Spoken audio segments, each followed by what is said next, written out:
One. Okay, thank you very much for being patient, Pete. But finally, we got you on the podcast. Officially, guys, ladies and gentlemen, welcome to Peter Miller. He is a fighter, a nutritionist, and is an accredited nutritionist. You can follow him on his Instagram at condition.nutrition. Did I say that correctly? Yeah, spot on. Awesome. Pete, welcome to the podcast, man. How you doing? Yeah, not too bad. Thanks for having me on. Looking forward to a good chat. Good. Now, right off the bat, man, I got to ask, what made you want to come on to us today, considering that we're quite a developing podcast? Like, what made you want to reach out? I've seen that you do quite a lot of MMA and combat sports content, and I'm all about educating people in the terms of combat sports nutrition. So I thought I'd reach out and hopefully give some education out to your listeners. Awesome, man.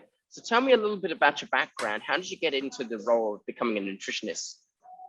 Okay, so I'll go back a little bit further. So as you can tell, I'm not Australian, so I'm from Liverpool. I originally was studying plumbing, and I realised when I was about 18, I was like, this isn't for me. I've always had a keen interest in sports, so went to college to the sports course and ended up doing a sports science degree. And then I always remember when I first did my sports science degree, I thought, it's really hard, like physiology, biomechanics, psychology. I was like, this is bloody hard. Then I realised I was actually quite good at it, so I stuck at it, and then ended up doing a master's.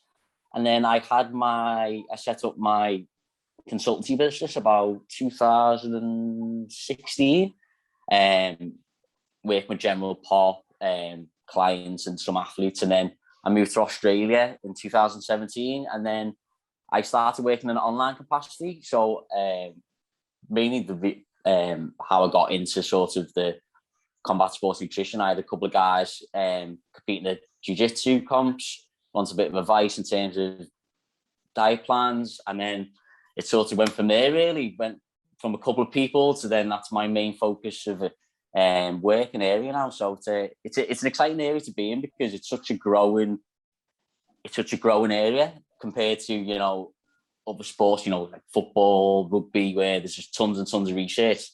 With combat sports, it's continuously developing, so it's a good time to be involved in it. Interesting. So there was a few things that was definitely within that. First of all, I got to ask, man, what football team do you support? Liverpool. I know if I can do it. Scouser. Well, that's okay, man, because the thing is, Liverpool is one of those teams that a lot of people out here in Australia love to support. Me personally, I grew up in Romford, which is the East End. And so I'm a West Ham United supporter. So I grew up there, yeah. So, but the thing is, with my accent, I'm not sure if you can hear it. It's very, very faint. I noticed your Scouse accent coming through on the other end. Anyway, the season started now. So I was going to ask, man, if you were I'm guessing you're a fan of football. Did you ever become a nutritionist for football players? I've done a little bit of work with soccer players, football players. But yeah, it's a bit of a different area because a lot of clubs have sort of a set nutritionist, so it's not really a one-to-one kind of basis. And it's I always remember when I finished my studies, it was a really hard area to get into football because it's the club and you've got so much of a team around it. I think that's a good thing about with combat sports nutrition is you can work face to face, you can work remotely. It's and obviously with the developing area of social media, like online work's quite interesting at the moment. Wow. Okay. So, and then what point down the line did you realize that you wanted to go into becoming a focus mainly on combat sports nutritionist? I've always followed combat sports for years, like boxing and stuff like that. It's just an area that I think it was sort of the more I worked into it, the more it was a interesting area because of one of the main reasons because it was there's such poor nutrition practices in combat sports, and I was like, right, this is a really good area to go into and really sort of educate people on better practices and making weight, even in terms of just performance. Because, for example, if you wanted to look at, recovery supplement guide for a soccer player, you type it on Google Scholar or any sort of search engine, you'd find articles and articles and articles, evidence-based research. You type in making weight in combat sports, there's like maybe 2 pages. So it's it's really, I just find that age really interesting, and it's like in terms of the culture as well. And I think it just really came from just starting working with a couple of people and just learning more on how you can make such a difference on a fighter's like overall health and performance. Interesting. So you mentioned that the nutritional practices for combat athletes were quite poor just recently. In what way were they poor? I think the thing with a lot of combat sports, it's a culture, and combat sports athletes are some of the toughest athletes going. They'll do anything to make the weight, to perform. And you'll see because there's always been a lot of research in that area. People have just been doing these like weight making practices by the coach did it this way, so it worked this way. He lost, oh, it's okay. He lost 7 kilos in the sauna the night before. Oh, so he done it. Oh, that's okay for you to do it. And then it's a lot of like, no sort of evidence basis. What worked for the coach works for them, and so on and so forth. So, some of the, like, even just from working with for new clients, like some of the stuff that people have done, like literally like mind blowing. It's like, sitting in the sauna for 3 hours, losing 7 kilos, not eating for 4 days before the weigh-in. It's like, this is like, it's like mind blowing how like bad some of the practices are. It's like, yeah, it's just and it's crazy that it's still going on, and hopefully there's people like me and other people in this area that can really put a mark on it and educate fighters to do better practices. Understood. Now, one thing, by the way, guys, if you're not following Peter on Instagram, it is condition.nutrition, which I highly recommend you do, by the way. Sorry, we lost you there for a second. Can you see me? What's up? Yeah, that's it, yeah. Anyway, so one thing you put up a post about really recently was fueling the female athlete carbohydrate and protein recommendations. Now, in short, what can you sum up about that Instagram post that's really important for our viewers to know, especially for the females? Okay, so in terms of the different stages, the menstrual cycle, it has different effects on your carbohydrate storage. So, for example, the early stage, which is the follicular stage, your ability to store carbohydrates is limited. So, in terms of a female athlete, that could be implications of recovery from the next session. If you look at, for example, like an MMA athlete, they may train twice a day. If your ability to store carbohydrates is limited, that may affect performance from the next session. Also, in terms of protein requirements, that phase also that your protein recommendations go up due to different hormonal concentrations. So it's so in terms of I'm trying to break it down a bit easier. Basically different phases of the menstrual cycle have different protein recommendations. So the luteal phase, your protein recommendations will be less compared to the follicular phase. So it's a really interesting area, because with the female athlete, as I mentioned before, in terms of soccer players and stuff like that, there's heaps of research on male athletes, and there's not a lot of research on female athletes. So it's really cool to sort of see how the different requirements of females are compared to males, and all in terms of weight cutting also. So different phases of the menstrual cycle can affect fluid retention. So really, when you're working with a female athlete, you really need to have a really good assessment of, ask the questions when the menstrual cycle starts, and the days and stuff like that, because that can affect potentially missing weight. Very interesting. Very interesting. So it definitely varies depending on the menstrual cycle, and then also certain points after you say increase their protein and all that. Yeah. Interesting. I didn't really. Yeah, it's one of them areas as well where you could probably talk about the male athlete and maybe like, 10-20 minutes. The female athlete, you could spend days talking about, because there's so many different, because male hormones pretty much stay consistent. Testosterone doesn't really fluctuate that much, but with female hormones like estrogen, progesterone, they fluctuate. That can have a massive impact on performance, and in terms of weight making, that can make a big difference in terms of fluid retention. It's important that you interesting you brought it up, because one thing that I've always been against is weight cutting. I've never been a fan of weight cutting. I'll give you a little bit of a personally for myself, I'm not someone who likes to even weight cut because I'll just give you a little bit of context. I competed in the BJJ competition over the weekend, and I was at my natural. I always like to stay where I wanted to do. I competed at 82 kilograms, and then I had a choice so I could cut down to 76. I absolutely refused. Cut down, because one of the reasons why I was also against weight cutting is, even though these fighters, they go through these drastic cuts, but then again, it's sort of up in the air about testosterone. If someone's going through a drastic weight cut, surely their testosterone is going to be very, very low, because they're not getting, or does it have any effect on at all? You're talking to someone who has very limited knowledge of nutrition, by the way. Yeah. So I'll give you a really good case study. So there's a case study that came out a couple of years ago. So it was an MMA guy. He needed to lose, I think, 18% of his body weight in 9 weeks. So they originally did an assessment of his body fat, his resting metabolic rate, etc. It's all done like a university lab.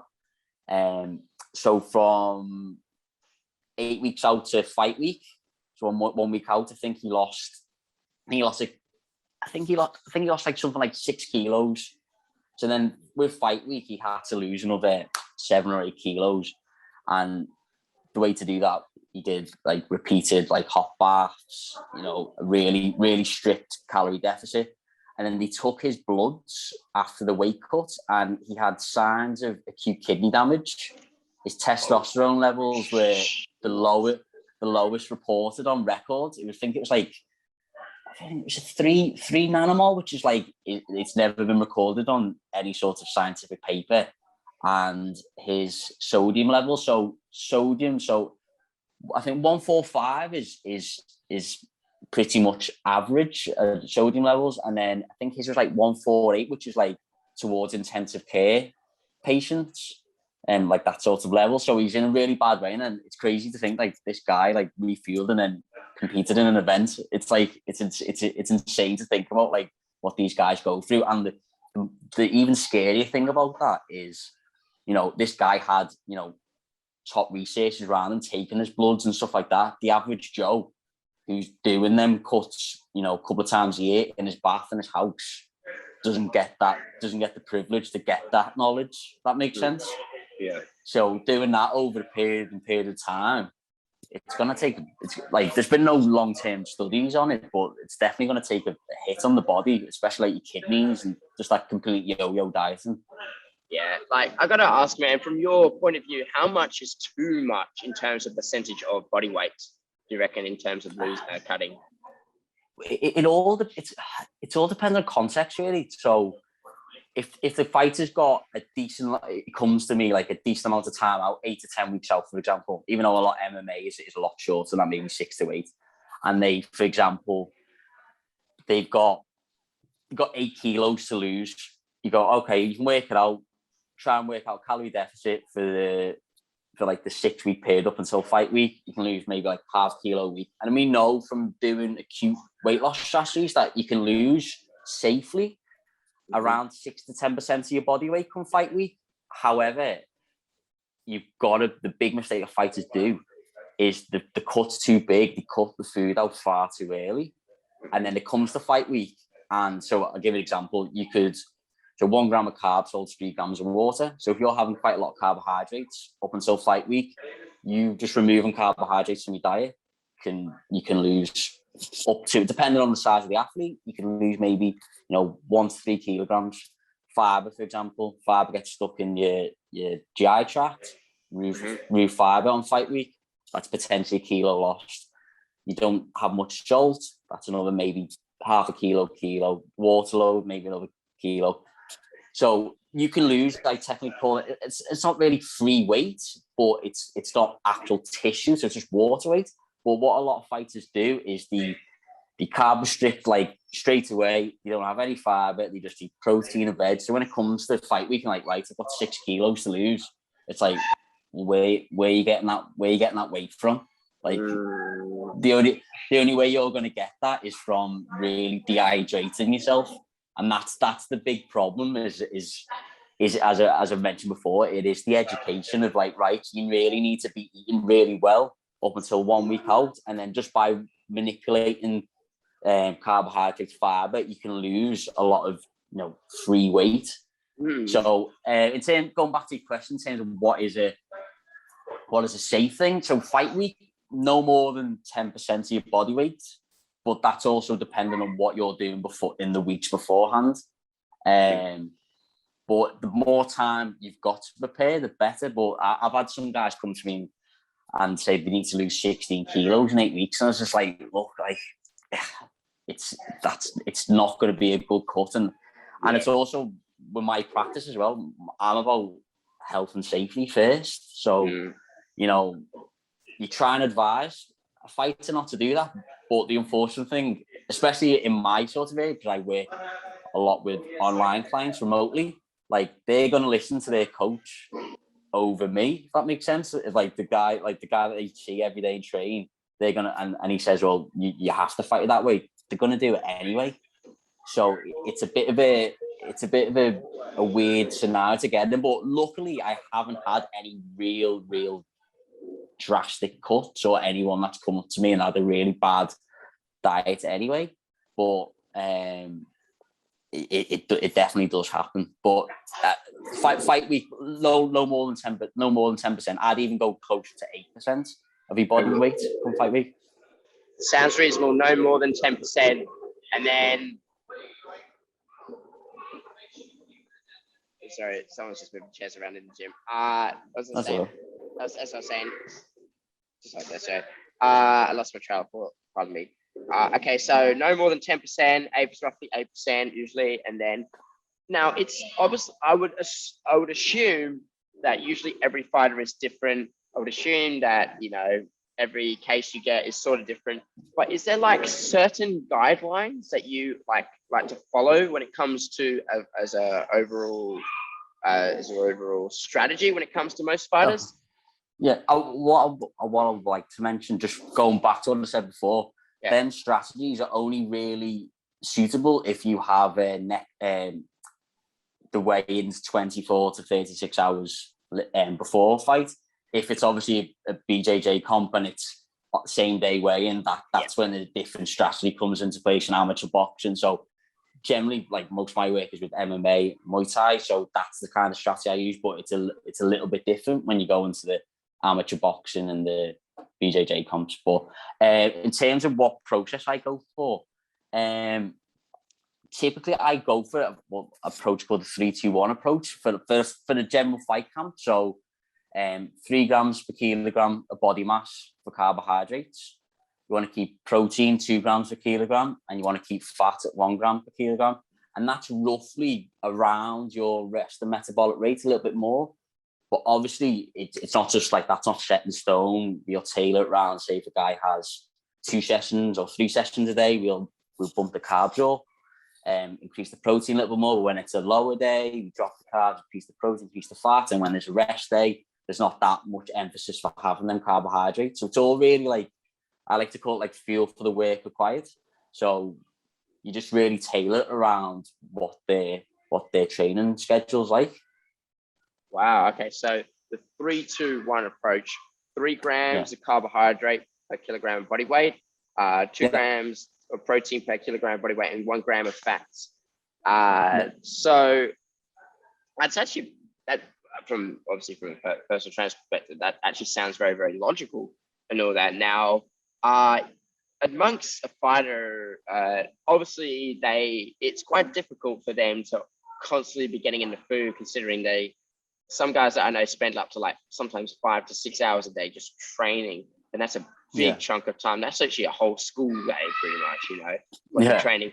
And so obviously some point down the line, they're going to be taking a lot of supplements, or taking some supplements.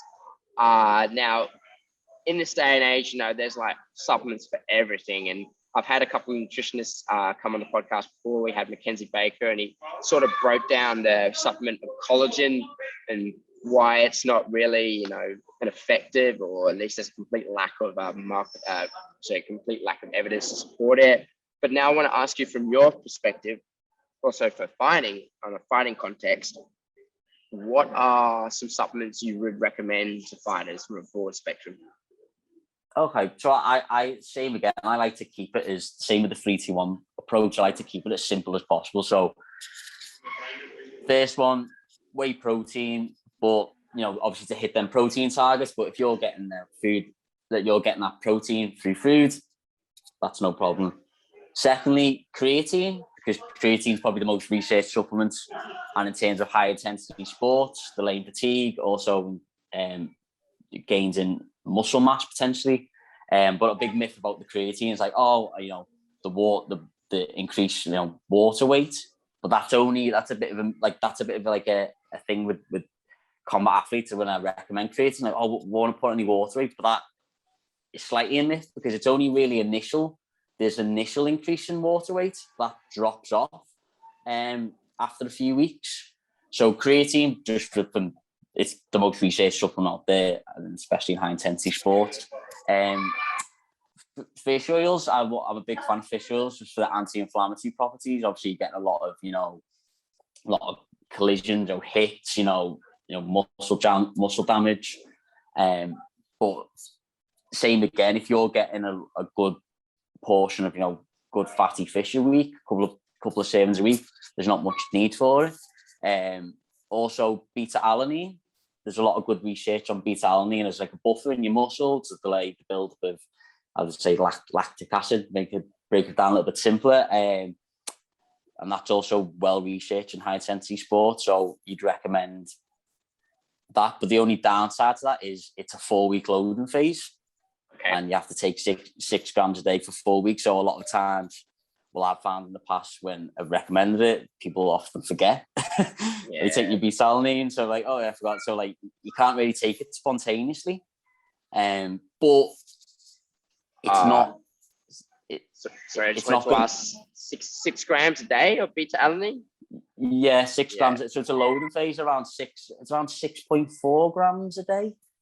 So it's better to split it into like 4 doses across the day. So maybe 1.2 grams when you drink in the morning, 1 in the afternoon, because there's associated paresthesia with it, like pins and needles. So a lot of guys complain like when they have beta-alanine, you get that sort of pins and needles feeling. But the thing is with supplements for me is like, I just try and keep it simple. Like you can go into the realm of like all these, the multivitamins and this and that.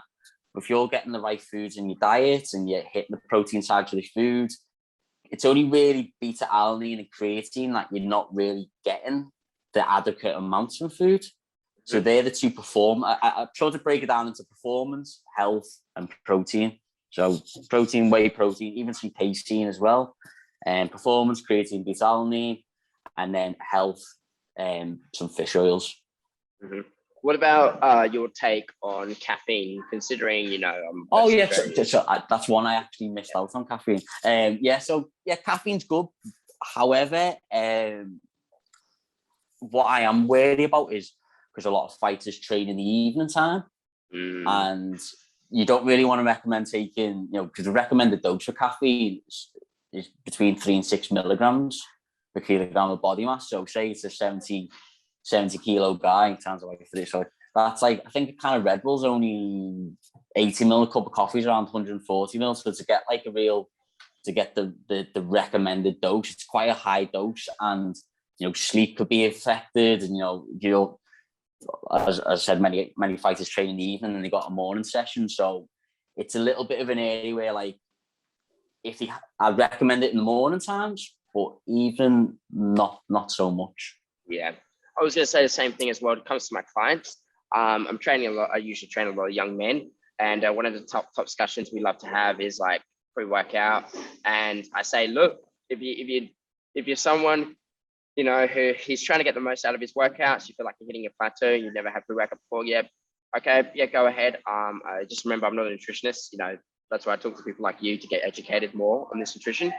I always say creatine, man. Creatine is always the number one go-to. If you're going to take it, don't expect results straight away. Get used to it. Get in the loading phase. But there's so much benefits to it as well. And then the thing is, but the best thing about pre-workout these days is that they stick a lot of beta alanine, and they stick a lot of creatine. They stick a fair bit of creatine in a lot of pre-workouts nowadays. So it's all into one.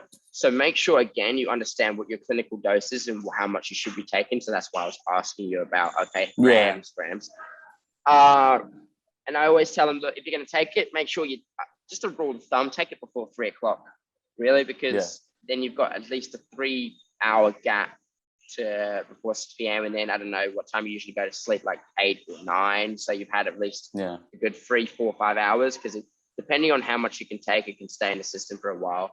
I think it's got a half-life of around 4 hours, I think, caffeine, something like that. So around like 3:00, like I'd say that's a good sort of rule of thumb. But the thing is with combat athletes, some of them like caffeine anyway, and they'll take it at 6:00 regardless. So it's like, sometimes you can recommend the best way, and then you'll still do it anyway.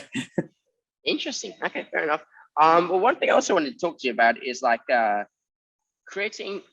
What is the studies out there right now about creatine and preventing concussions? I've heard a few. I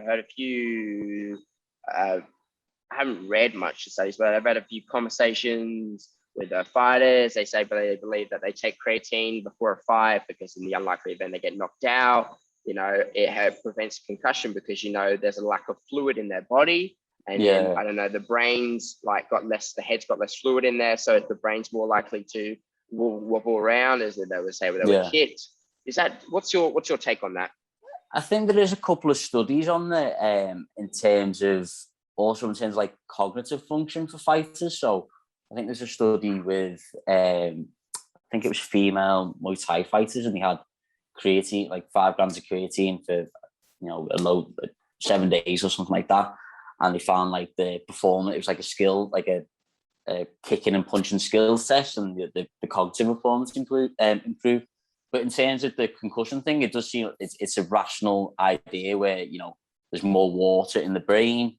And I always say, like a rock in a cup analogy. You put a rock in water, a cup of water, shake it around, there's a little bit of cushion. But if you put a rock in an empty glass, you shake it around, it bangs around. So there's a rationale behind it, but still, in terms of research, there's still a lot more research to be done in regards to that. There's also really good stuff on. It's called CTE. It's called chronic traumatic. I can never say the last bit of it. It's like really. It's called CTE, and it's endopathy. Endopathy. Oh my god. I watched that movie Concussion, starring Will Smith, and they wrote down the whole thing, and then I was just thinking, wait. That's what I was scanning back to. Go on. You were saying?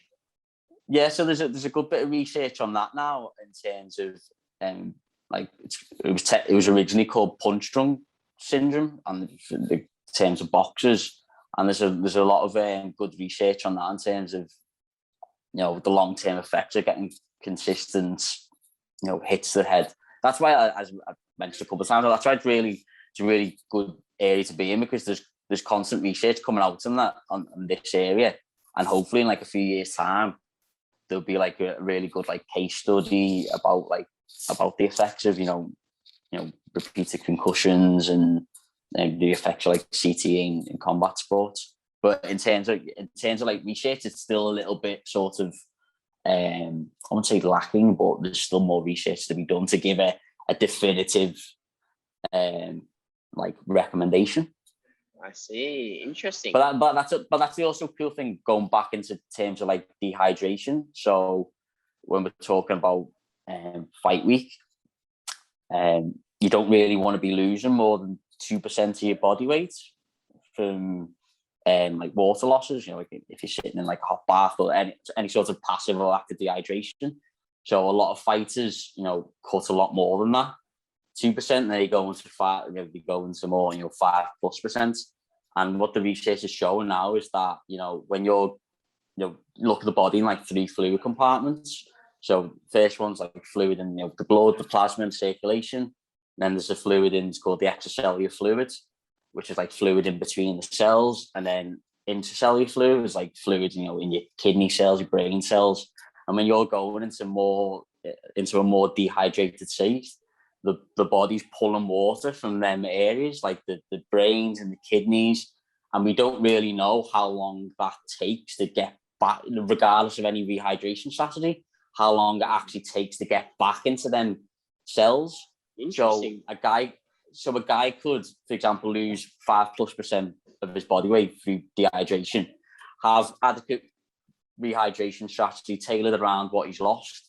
Rule of thumb, so for every kilo that you lose, you times it by 1.5, and that's your fluid recommendation. So, you lose a kilo, you have 1.5 liters of fluid. That makes sense. Interesting. So like, hopefully I got this correctly.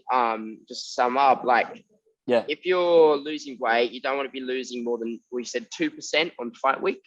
Yeah, no, in terms of like, if you're losing that through water losses, through like dehydration. So yeah. So you don't really want to be tapping into like, 5+%, because, you could lose, 5% of your body weight the night before through sitting in a sauna, hot bath. You have the adequate rehydration fuel, but there's research to show that you may still be dehydrated regardless, because that fluid hasn't had enough time to get back into the main important cells like the brain. So that's a big thing about concussion. So a guy might go, I lost 5%. I had the fuel, I'm rehydrated, and he could still be potentially dehydrated in his brain cells. So then he's more prone to concussion when it comes to a fight.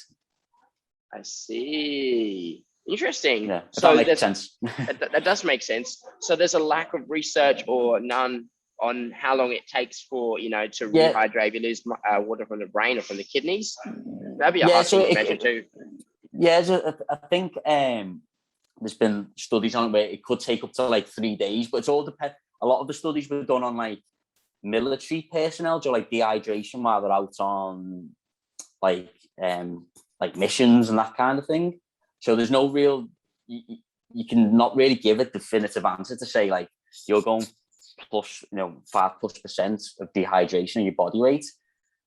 You can't give a real recommend. You can't really say, right, you drink that fluid, that'll definitely get back into them cells, because there's not really much research on it. So that's why the recommendation in terms of like 2%, 2% of your body weight through water losses is not really going to be have many health consequences, because you can refuel that, because you're only really pulling water from your blood, your circulation. As I said, if you're getting into them, 5+%, you're pulling water from the kidneys, the brain.